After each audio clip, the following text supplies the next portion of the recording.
Sun Tzu, The Art of War. Chapter 5. Energy. The control of a large force is the same principle as the control of a few men. It is merely a question of dividing up their numbers. Fighting with a large army under your command is nowise different from fighting with a small one. It is merely a question of instituting signs and signals to ensure that your whole host may withstand the brunt of the enemy's attack and remain unshaken. This is effected by maneuvers, direct and indirect, that the part of your army may be like a grindstone dashed against an egg. This is effected by the science of weak points and strong. In all fighting, the direct method may be used for joining battle, but indirect methods will be needed in order to secure victory.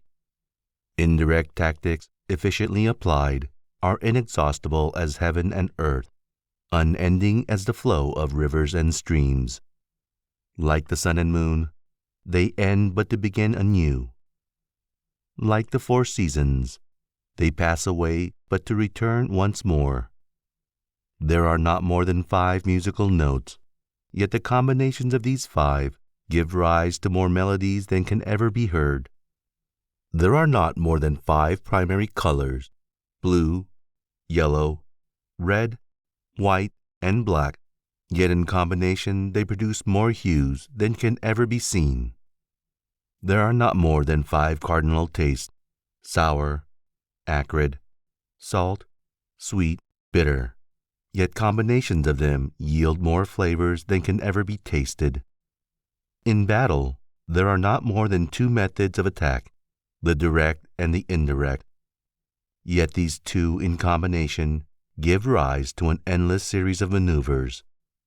The direct and the indirect lead on to each other in turn. It is like moving in a circle. You never come to an end. Who can exhaust the possibilities of their combination? The onset of troops is like the rush of a torrent, which will even roll stones along in its course. The quality of decision is like the well-timed swoop of the falcon, which enables it to strike and destroy its victim. Therefore, the good fighter will be terrible in his onset and prompt in his decision. Energy may be likened to the bending of a crossbow, decision to the releasing of the trigger. Amid the turmoil and tumult of battle, there may be seeming disorder, and yet no real disorder at all. Amid confusion and chaos, your array may be without head or tail, yet it will be proof against defeat. Simulated disorder postulates perfect discipline. Simulated fear postulates courage. Simulated weakness postulates strength. Hiding order beneath the cloak of disorder is simply a question of subdivision. Concealing courage under a show of timidity presupposes a fund of latent energy. Masking strength with weakness is to be effected by tactical dispositions. Thus one who is skillful at keeping the enemy on the move maintains deceitful appearances, according to which the enemy will act. He sacrifices something, that the enemy may snatch at it. By holding out baits, he keeps him on the march. Then with a body of picked men, he lies in wait for him.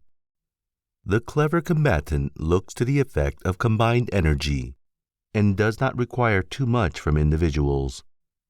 Hence his ability to pick out the right men and utilize combined energy. When he utilizes combined energy, his fighting men becomes, as it were, like unto rolling logs or stones. For it is the nature of a log or stone to remain motionless on level ground, and to move when on a slope. If four-cornered, to come to a standstill, but if round-shaped, to go rolling down. Thus the energy developed by good fighting men is as the momentum of a round stone rolled down a mountain thousands of feet in height. So much on the subject of energy.